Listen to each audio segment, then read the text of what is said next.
and we get to pick the questions. So that's not how that works, you know. And this is at the college, right? And I said, no, the kids get to pick the questions and they, you know, and they get to be moderators, right? That's how that works. They don't want debate. So then instead we have this forum, which really makes them very angry. And we bring the natives to their town, including the tribe, Sisseton Wahpeton, that's right next to them, it's their water going to the power plant. And they never asked them, and they never saw them. And so it's the first time, you know, and I believe in this accountability principle, which is they should see your face, right? Which is very important, which is what a lot of you are doing, is see your face. When you go there into that city or whatever that is, that the company should see your face.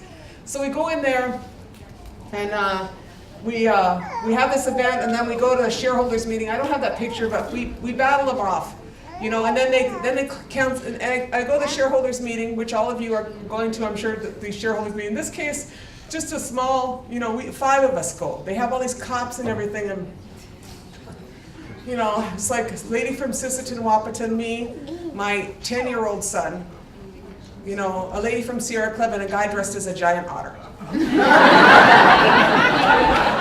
know, they have, you know, it's scary.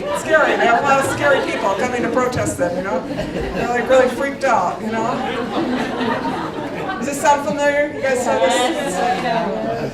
It's like, grow up. Anyway, so then we meet the CEO or the manager of the plant, and they're talking about their proposal. And I said, you know, I listened to them, and they say, well, we've been working on this plan for 12 years, and here's our data. And I said, that's your problem. All your data is 12 years old before all the data on climate change came in. You know, you cannot actually market carbon on a market these days, and you're going to shackle your shareholders with more expense, right? You understand what I'm, so, and how you know you win, which is, you all know this too, is 2 months later, they say the project was deemed uneconomical. The project was deemed uneconomical. That's how you know you won. They aren't going to say you were right. They're just going to say, we cancel it. But their investors pulled out. So this project sells power to them, which is one of the reasons I'm having trouble right now, is because they don't like me. But what we did on this, and I'm going to show you just briefly, is this is called medium-sized wind. And in the US and Canada, there's 2 ends on the renewable energy and wind industry. One is micro, for your household, right? Farm. And one is big, largely coming from Denmark, probably, right? You know what I'm saying? This is a big wind projects, yeah? And in between is where communities need it. And the reason I'm telling you that is because in my reservation, we have class 4 wind. We could power our whole reservation and more. We have 2 things in great abundancy. One is wild rice, and the second is wind, right? So I'm interested in how you build a long-term sustainable land-based economy, and how you adapt your indigenous economy from 100 years ago or 1,000 years ago to make this one. So this here, the power company, I don't know how it works here, but the power company charges me 10 cents a kilowatt hour for power, and then they would buy it from me for 3 cents or 4 cents. You understand what I'm saying? So what they want to do is they want you to sell power to them, and then you buy it back, right? That's how they work in the States. I don't know how it works here. But what's wrong with that is I could use the power and then sell it. You understand what I'm saying? So there's a couple of things. You want to own the power. You don't want to lease your rights, which means you got to develop the intellectual capital to control your power.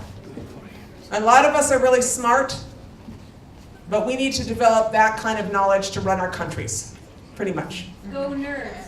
Right. The other thing I just want to say is so in this is a turbine that came from Denmark, and it's called a Lowland. It's a 75 kilowatt wind turbine.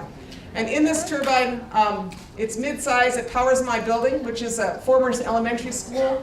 And in that, but we're just at the final parts of this, and the interconnect on it. So I use the power, and then I just sell the leftovers. But it's economically better for a rural community. And I'm telling you this because all our reservations need to do that, or our communities. Our guy who's putting this up is I didn't have to get the crane from anywhere else. I got the crane from a nearby town. I didn't have to import it from Denmark. And the guy who's putting this up is a veteran. He's a native veteran. Because it turns out that a lot of the, you know, our people, if you're somewhat, we wanted to get technology that our people could fix, and our people could put up, and our people could work on. So that's what this is. I just got a couple more slides on this. And then,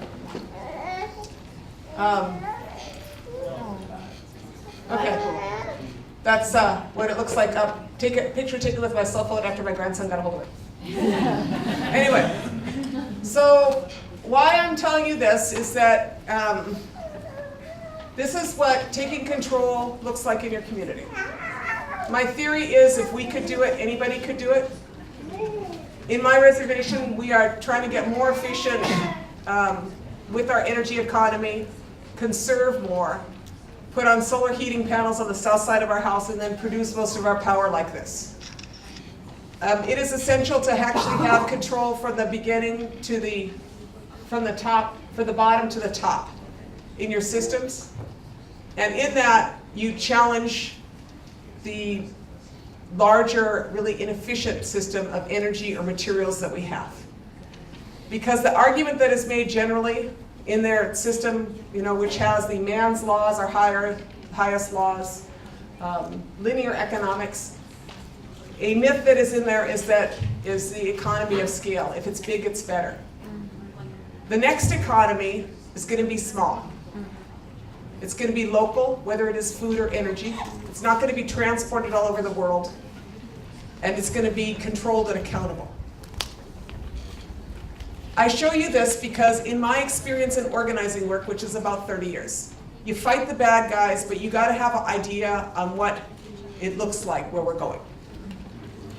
And in my community, like in a lot of other communities, people are, there's different things. People are, some people feel powerless. Some people feel like, I just keep hearing what's bad, and are used to what's bad. And some people, when you do it and don't just talk about it, it's kind of liberating. And so when we did these projects in my community, people said, how'd you do that? Then we explain it. And then they say, I call it, when you put up a wind turbine, the great thing about putting up a wind turbine is that you get to say you had an erection. And so now we have this thing, I call it wind turbine envy, going on in northern Minnesota.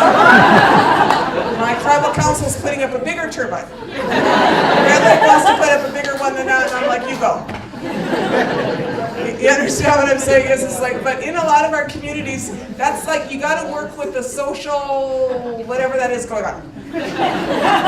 Functionality or not, or psychosis or brilliance. I don't know what it is we got going on. What I'm saying is know where you're at. And at the same time, when you build this, that is the answer to where it is that we are going and what the future looks like. And you control it. So that's what I want to say to you. Miigwech.